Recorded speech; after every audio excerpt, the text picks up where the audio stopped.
Hello. So today we're gonna be changing the oil on my lawnmower here. It's gonna be a great time. Follow along. You're gonna learn a lot, okay? Let's go. This is my lawnmower. It is big, it is beautiful, and today we're gonna be changing the oil on it, okay? Let's get into it. Okay, so when you're doing this job here, you're gonna need a couple things, okay? You're gonna need two of these guys. I went with the 10W, what did I go with? 10W30, because the guy was like, you should go with the 10W30. I was like, all right, let's go with the 10W30. And he's like, okay. And then you're gonna need one of these guys, an oil filter. And I can leave the part numbers in the frickin' description, okay? By the way, you're gonna need a 10mm socket, so I hope you can find one. So this Encore beautiful lawnmower here has a whopping 10 hours on it. I just got it, and I've been mowing my yard with it, believe it or not.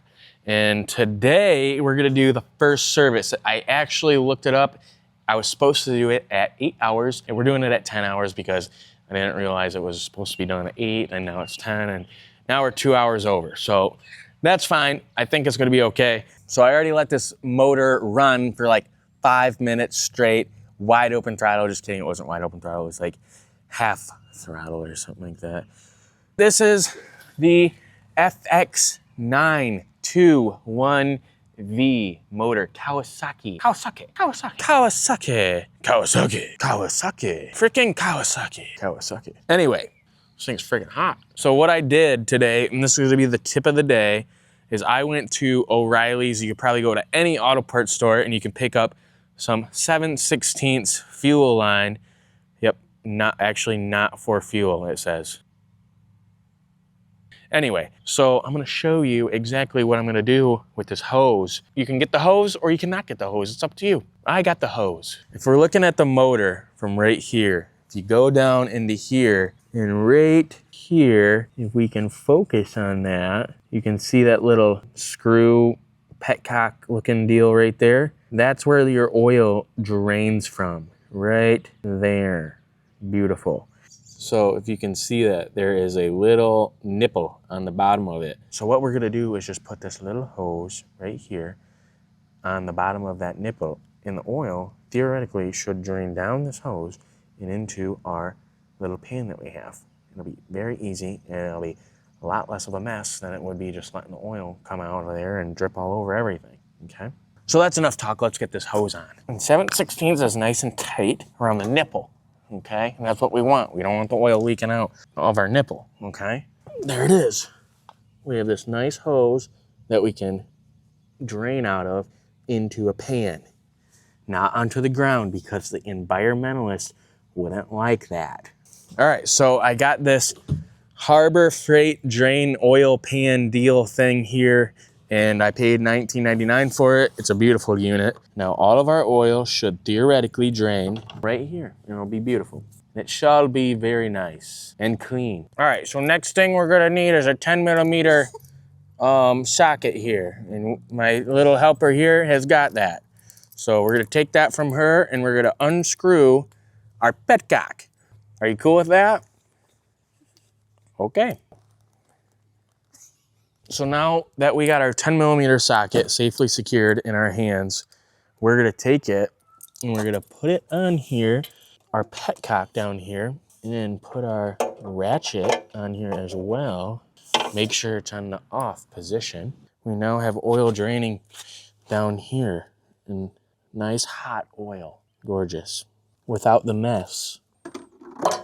Uh-oh, say uh-oh, uh-oh. All right. So now that we have all the oil drained out of this big old beast, now we can take what is called the oil filter off. And it is actually located in a fairly convenient location right here. The only thing I don't like about it is it's mounted on the side of the motor. I kind of sort of wish somehow, some magical way, it was mounted on the bottom, so that way when we fill it, we don't spill it.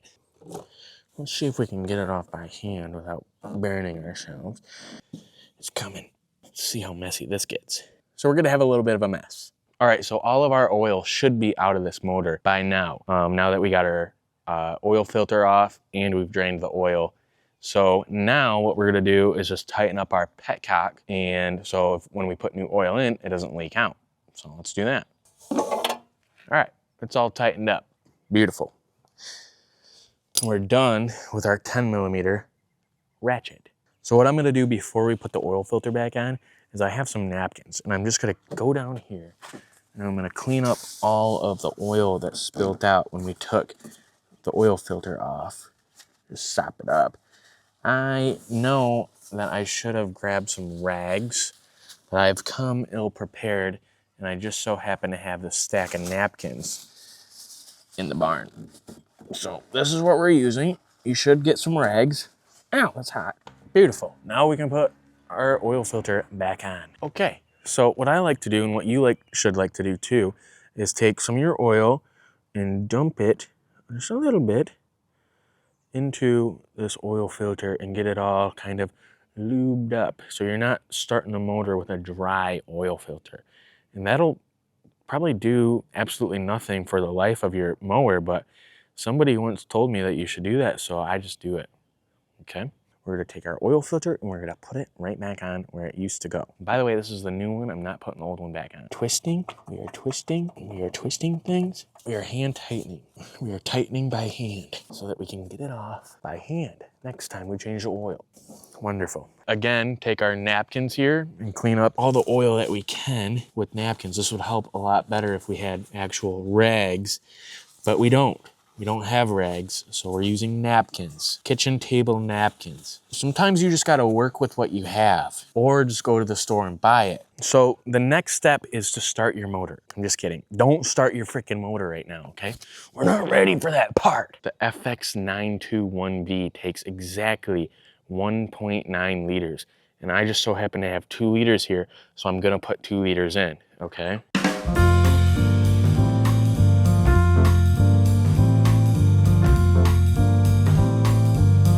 Okay, so the last step here is cleanup.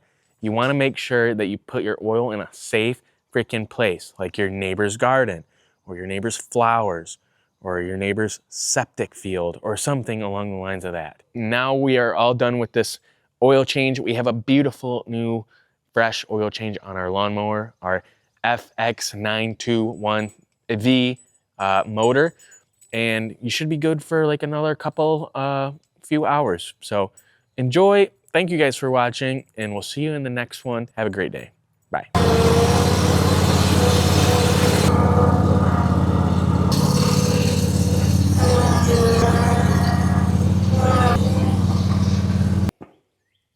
Thanks for watching.